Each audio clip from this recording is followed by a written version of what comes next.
welcome back to the Shoebill Studio. I'm Steve, and today we're going to be doing what is likely my final official Zombicide White Death video. It's going to be one part tier list, one part sort of rank list that goes through all of the different products that I've got from my all-in campaign. And basically it's everything that's out there minus a couple things. And those things are the dice that came with the I think it was an add-on for the campaign. And then, you know, there are rumblings out there of a Rocksteady and Bebop, I think Necromancer Abomination sort of pack that is a promo. I think that you officially can get it if you go someplace in person, like to Gen Con or whatever, or if you buy it online for $1 bazillion at this point. Anyways, if you've been watching the channel for any time at all, you'll know that I have gone through and given a fairly deep dive, if not a very deep dive, to every single one of these products, including even the very small survivor packs like this one for Chang'e and Hu Yi, as well as Miyamoto Usagi, and I think the other one is Jenica, the fifth Ninja Turtle. The format of this tier list is going to be just like last week's video where I had A, B, and C. We're not going to do S, A, B, C, D, none of that. Just A, B, C, C being the lowest, A being the highest. And then we are actually going to be ranking these from my least favorite to my most favorite. So we'll be starting at the very beginning, the stuff that I think is certainly not my favorite.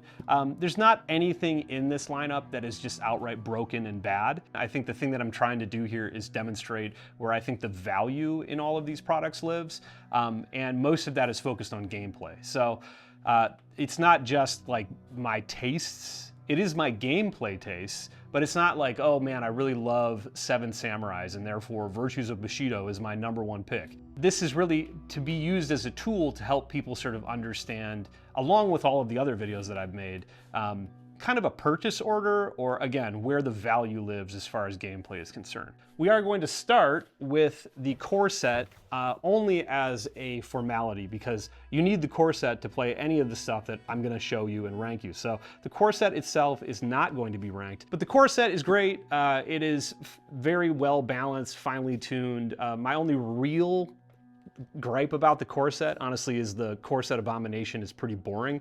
The Con Abomination, I could take it or leave it, but generally the characters and the survivors in this core set are fantastic. The Defiler Necromancer, the stock Necromancer, is so good. And there are so many things that the core set bring to the table as far as like the freeze mechanic and the corruption system and all sorts of different things that are, some of them are new things, and some of them are brought in from systems like Invader as well as Undead and Alive. So very good core set. If you love fantasy, these survivors, the 6 survivors in here, are some of my favorites. Well-balanced team, and honestly, like, you can have a really good time playing the 10 missions in the back with just this core set. It's obviously been, you know, they spent a lot of time designing this and trying to dial in everything so that it was a really nice self-contained experience. So that's the core set. Again, not being ranked in any way, just because you need this in the first place to play any of the other expansions that I'm about to show you. All right, so with that out of the way, here, we'll put this over here. With that out of the way, we can move on to our lowest and probably my least favorite expansion, which is a Kickstarter exclusive expansion and is the Berserker Walkers expansion. This expansion just doesn't do enough for me. It's essentially a bunch of walkers that can only be killed in melee.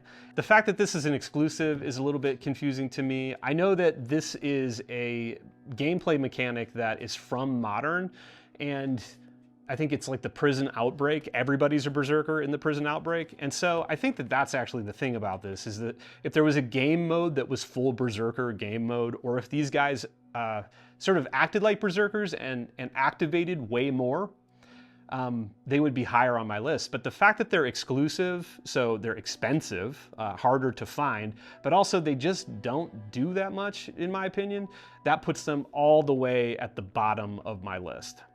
All right, so the next expansion that we have is actually my Plastic Tokens expansion, which it's not a good thing if you get beaten by the Plastic Tokens, okay?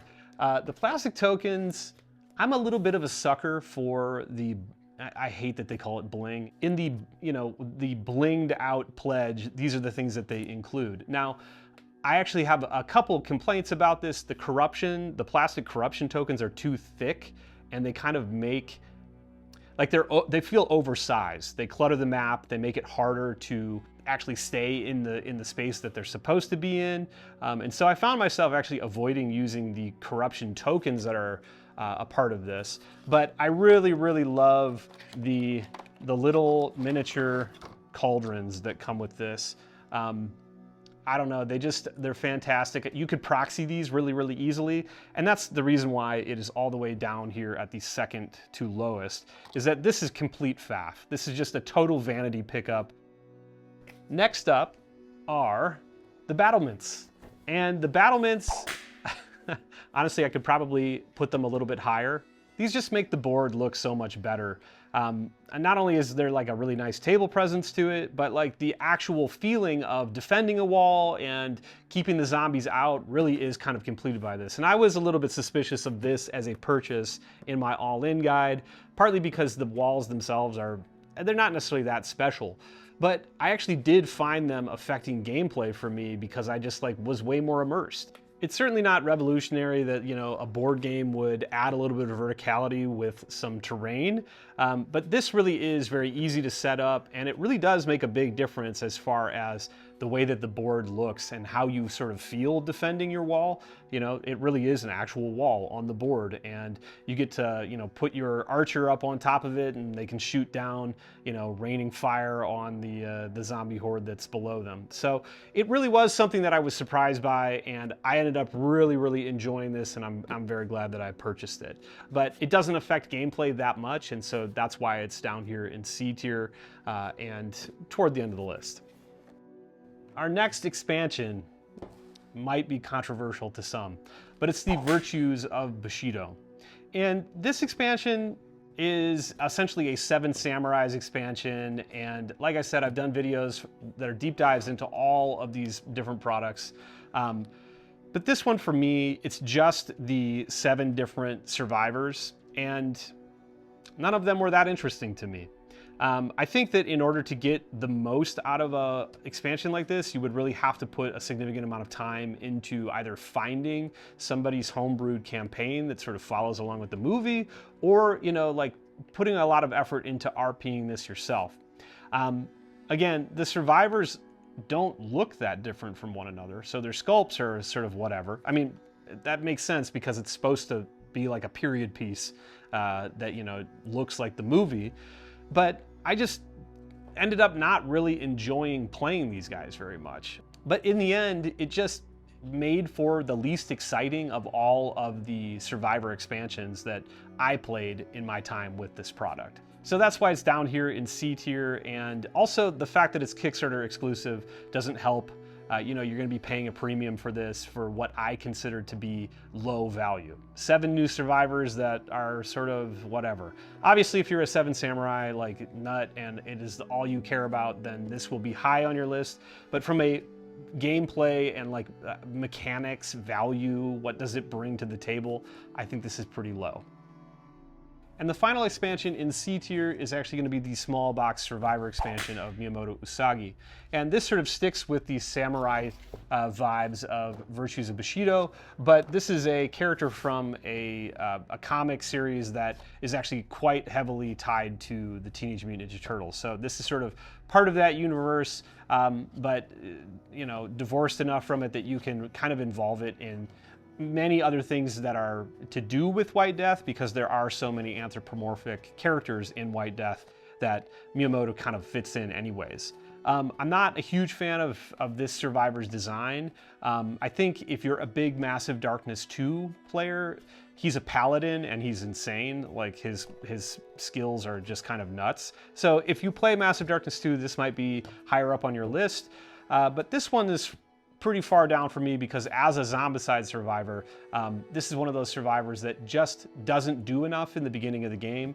I talked at length about this in last week's video, where the blue skills for Miyamoto are just sort of middling to some degree, and then you get more mobility at, I think, orange, but it's until, you know, you have to wait until red to really get going with Miyamoto. So not one of my favorites, but, you know, the final of the C tier. All right, moving into B tier, we have our next Survivor expansion, which is Warlords of the Rising Sun. I wanted to like this expansion more, but I had some bad experiences playing with it. Mostly because the survivors in this box are extremely powerful and to some degree trivialize the base game. This box is full of iconic characters that I think are sort of crowd favorites, but because of that, they got like juiced to, 9,000 power level, and to just introduce them into a basic White Death game makes it way too easy. You've got multiple characters that have Born Leader, like Ed Blue, and like free guard skills. But I think for me, the nail in the coffin here is the Necromancer that comes with this box really just isn't good enough. They work well as a secondary Necromancer, when you're playing multi-A-bomb, but it's not fast enough, it's not powerful enough, and it ends up just not being a real, force on the board. Our next expansion is another Survivor expansion, and this is the Celestial Knights. Celestial Knights are pretty interesting. They all have super unique abilities that are very expensive to cast, but are like some of the coolest skills like in the game. But Celestial Knights feels like it was an expansion that was made for a different game. These are kind of like these awesome standout characters that I could really see doing well when you take one or two of them and sort of make them as like a captain of a team that they're not with their box mates in. But there's also a special guard in this box called Princess Stellar. And she introduces some interesting mechanics, mostly in the form of escort quests. And she's also a very powerful survivor herself. I think that if you're a fan of the anime, obviously, this will be something that you enjoy. But for me, the gameplay elements that this introduced felt like they were kind of from a different game system. It just didn't feel like Zombicide to me. The escort quests were fun, but I think the real sort of meat and potatoes of this expansion really comes down to the survivor skills, and they didn't speak to me that much. So that's why it's squarely here in B tier, very usable, some good fun to be had, but definitely not something that I would say is absolutely necessary for your experience going forward with Zombicide White Death. Our next expansion is Chang'e and the Hu Yi Survivor box here. And these are just two fun, well-designed, I think very straightforward survivors. Chang'e is like a movement-based sort of backline pusher, and Hu Yi is a iconic archer that is just very, very powerful. But they're not powerful in like really weird ways. They're powerful in ways that are unique and important to Zombicide. Movement is so important, and so is damage. And if you played with either of these characters, you know how well they slot into particular roles that are very good in Zombicide. And I just had a ton of fun. It was like, you get their little character skill sheet out and you sort of know what to do just by looking at it for a couple seconds. So definitely one that I enjoyed a lot, and yeah, one that I would recommend again in B tier. All right, next up is the zombie expansion, Climbers and Terracotta Walkers. I love the Terracotta Walkers. They are an absolute pest on the board, and they always spawn in groups of 5, no matter the danger level. And if you can't remove every single one of them from a space, they will always come back during their phase back to a group of 5. So they're just sort of eternally respawning and respawning and respawning. And if they start splitting up, they start multiplying intensely. This combined with a couple of the different necromancers and abominations that are either in Frozen Fortress or specifically in Warlords of the Middle Kingdom makes for an absolute like non-stop riot where stuff is just spawning and spawning and spawning, and the difficulty is spiraling out and out of control, just getting intense. And part of that is because the Terracotta Walkers from a mechanics standpoint are just lovely. You really have to be intent on eradicating them from whatever square they're in, otherwise they're just going to come back. So, come correct with heavy AoE that has good accuracy as well, and that's not necessarily easy to find, or bring enough survivors with enough firepower to make sure that they are off the board so that they're not, splitting up and all of a sudden you've got 15 of these on the board and they're triggering extra abomination actions. Now, the climbers that are in this box, I could take or leave. They have one big problem, which is if they don't spawn near a wall, they won't climb that wall. So they're essentially just walkers until they get to a wall. So, you know, what I like about this box is not the whole box, it's about half the box. But that half of the box is absolutely something that I would recommend to anybody looking to add a little bit of spice to their Zombicide White Death collection. So, all right, next up is Time Crash. I'm also going to be including the small box Survivor expansion for Jenica, the 5th Ninja Turtle, in this section with Time Crash, because for me, I would have no reason to own Jenica if I didn't own Time Crash. It would just seem sort of completely out of place. She's a pretty great addition to the Ninja Turtle lineup and definitely offers her own sort of flavor with her special weapons. Also, her set comes with the additional Massive Darkness 2 crossover for her character as well. But I will be treating her sort of like she belongs to the Time Crash box, even though you would have to purchase her separately. Additionally, if you're looking for those deluxified plastic pizza tokens for Time Crash, they are actually only available in the Jenica box. Now back to Time Crash. And Time Crash gets here because it also has some really unique pieces that are really fun to play with. Right off the top, you've got Shredder, who is the necromancer that is part of this expansion. And Shredder's fantastic. Shredder is similar to the Hanya, but it's the Hanya and the Defiler mashed into one. Every time you miss against anything in Shredder's zone, he will punish you with a wound. And I just love that as a necromancer design. It really gets you interacting with higher accuracy weapons that roll fewer dice, but are almost always guaranteed to hit. The other thing that Time Crash introduces is a chi system that is sort of simplified from the Eternal Empire campaign expansion. And that chi system is just called Turtle Power, and it essentially gives you a couple choices every turn that allow you to spend your chi on some just kind of generally good buffs to weapons and, you know, your character's abilities. I think that it's actually the superior chi system kind of across the board, and it's something that I've house ruled successfully into all of my White Death games at this point. But beyond that, the Foot Ninjas are also an absolutely excellent addition to White Death's ecosystem that is available here in Time Crash. And they are a special zombie type that spawn from objectives. You can't just go rush objectives and think that you're going to be safe. There's always the, the threat that you're going to be all of a sudden by yourself in a room with zombies that pop out of an objective that you thought, oh, I'll just send this weak person in there to get 5 XP and pick up a new weapon. Well, you might need to go in a group because, Foot Ninjas could pop out at any time and wipe you pretty quick. I would not recommend buying this expansion if you're looking for more quests. The quests that are included in Time Crash are bad. They are somewhat broken and way too easy. I don't know how play tested this was, but there are some very fun mechanics that I really have enjoyed, specifically the new chi system, the Foot Ninjas, and also obviously the turtles themselves are a nice addition to have to your lineup. All right, next up, and we're getting toward the end of our B tier. Next up is the Frozen Fortress. This is definitely not an A tier purchase. I think that this is a huge box full of all sorts of stuff.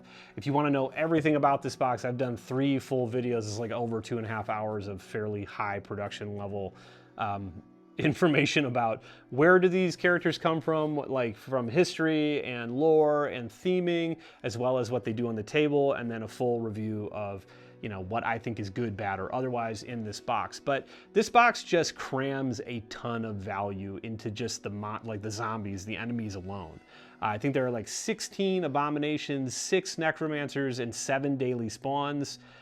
So just a wide breadth of pretty good enemies that you can add to multi-necro, multi-A-bomb setups. If Zombicide is something that you love more than any other game, picking up this giant box, which can be quite expensive in the secondary market, I do think offers a lot of value, more value than any of the stuff that I've shown so far, but there is a lot of fluff here as well. For instance, a lot of the survivors are just who cares, and there's 70 of them. This box has a lot of stuff that I would say pass on if I could pick and choose, and it also has a lot of stuff that I absolutely love and makes playing Zombicide a lot more fun for me. So squarely in the high end of the B tier, but definitely not something that I would say is 100% necessary or required purchase. All right, Our last B tier is something that I would say might end up in like required territory if you're looking for hard mode. And you know what, we might just actually, let's just put it in A tier. These are the 4 products that I think you should absolutely pick up if you're looking at, you know, expanding your Zombicide White Death experience. And the lowest and probably the worst of these 4 A tier products is the crossbow pack. The Deadbolt walkers are fantastic. They hit super hard, they're super dangerous. They totally change the way that the game plays because they have huge range. If you're not really paying attention to positioning and where they're gonna end up on their turn, they will just end your game very quickly. I just love it. This really delivers in a way that I don't feel like any of the previous products deliver. So the A tier here, in my opinion, stands out head and shoulders over the rest of this stuff. The half of this box that I could pass on are the crossbow guards. But crossbow guards are like mini survivors with very bad survivability and a really long-ranged weak shot. And then they have this thing that's called a delayed ranged action. Essentially, it's you take one of these delayed ranged actions and then it triggers if a zombie moves in their line of sight during the zombie phase. It is a cool thing, but in my opinion, it doesn't work that well, especially with higher player counts because coordination is difficult in a beer and pretzels game where everybody's just sort of trying to smash zombies against the walls and get as much XP on their turn as possible. So it's definitely something that works really well if you're somebody that plays by themselves and does a lot of thinky turns, but I didn't enjoy it even when I was doing sort of a thinkier solo style. But again, the Deadbolt walkers in this are fantastic and worth the price of admission here alone. So this is the bottom of the A tier, what I would consider our first, go ahead and buy that ASAP expansion. Our next is my favorite Survivor expansion, which is Warlords of the Middle Kingdom. I don't think I really understood how much I liked the Romance of the Three Kingdoms before I started playing White Death, but there's so much Romance of the Three Kingdoms in this new version of Zombicide. It's fantastic. A lot of it is in this box, like a ton of it is in this box in the Frozen Fortress. So if you're a big Romance of the Three Kingdoms person, maybe the Frozen Fortress goes up a little bit higher on your list. But this is not in the position that it's in because of Romance of the Three Kingdoms. This is in the position that it's in because the survivors are really quite fun to play. Like these are, I don't know why, but these feel like the best designed Kickstarter exclusive survivor expansion out of the 4 that we've already now talked about. Middle Kingdom is, in my opinion, head and shoulders beyond just from a survivor design standpoint. And that doesn't even get to like the real value, which is there's an Abomination and a Necromancer in this box, and both of them are good. The Abomination makes it so that you can't search, and then the Necromancer resurrects every walker when it dies at its feet. And so like, it's maybe the best Necromancer just under the Defiler, in my opinion. So the fact that it lives in this little box by itself means that this little box provides so much value from like a game variety and enjoyment. Like it gives you a team of survivors that are interesting, that all have cool abilities, that do interesting things, but also 2 villains that I would slot in any game that I wanted to make more difficult and more interesting and fun. The Necromancer in this also makes the Terracotta Walkers insane. It's just an absolute ball, and I can't recommend this Survivor expansion any higher. So Warlords of the Middle Kingdom, coming in at 3rd place, but also right in the middle of the A tier. Next up, we're getting up to the top. We've only got this and one other one. This is Eternal Empire, and this is probably the best bang for your buck as far as sheer volume of content that you get add to the base game or the core set. This is a campaign expansion, and some of the things that are added in this are just like, I will never play White Death without them. Specifically, the Warden Brutes. And the Warden Brutes are essentially a type of zombie that that make it so that you can only kill zombies on the board if you use cheese skills. Additionally, this introduces the cheese system into Zombicide White Death. And I love the cheese system. It makes it so that you can like pump your weapons up and pump your skills up. But the thing that for me kind of stands out in this box and makes the game of Zombicide more fun and enjoyable to me is actually the way that they changed the objectives in this campaign. And they're essentially like these cards that go onto your board, like the game board, that just make the objective system give way better value and rewards, and it makes the power curve go faster. And again, if you watched last week's video, you'll know all about my thoughts on the power curve and why it's boring and why we need less time in blue and yellow, or we need better time in blue and yellow. But this fixes some of that by speeding up that early game intensely and taking away a lot of the requirement to spend a bazillion years searching and being bored. But this is actually probably your best value as far as money spent and systems gained for White Death. And you know, if you're just looking for more content to play, like you want more pre-made missions, this is also your best bet. The 10 campaign missions that are here do not have the problem that Time Crash has. These are good missions. They're not incredible, but they're very playable and very enjoyable. And a lot of that, again, comes down to that new objective system that they have baked into this. So another one that I cannot recommend highly enough. And our final, you know what it is, our final at the top of the list is Divine Beasts. I wish that I would have known how good this was way earlier. I think I would have reviewed it a lot sooner in the cycle, but instead, I think I waited until like the second to last thing to review. I must have played between probably 60 and 80 games of Zombicide White Death before I set hands on Divine Beasts. And this little box made me want to play more, which says a lot. This is a boss rush where 4 different zombie bosses, abominations, come out onto the board in a specific order, and they all have specific move sets and rewards that they drop. And this as a sort of event system that you can add to Zombicide White Death is actually the most turnkey, easy to add to your game, easy to learn, easy to understand. It's essentially an abomination event. And the event is designed beautifully. It gives you rewards that feel good and make you feel powerful. It gives you creatures, abominations, that are actually difficult to kill. And it gives you actual puzzles that you have to solve every time that it ends up on the board that change based on what your team comp is and who your survivors are, what their skills are, what the positioning looks like on the board. I really can't say enough good stuff about Divine Beasts. It was definitely a sleeper for me, and I think that the fact that I had played so much Zombicide and then played this and it reinvigorated me speaks volumes as to the quality that is in this abomination pack. That is it for my tier list. This is, in my opinion, if there's a must buy, you should definitely buy Divine Beasts. I think that it's the best thing that was released alongside the core set. This gets my A+, 5 stars, 100% rating right here. I love it. I would love to also know what you guys think. Where does your tier list, where does your ranking match with mine? Where does it totally fall apart? What are the things that I've got completely wrong?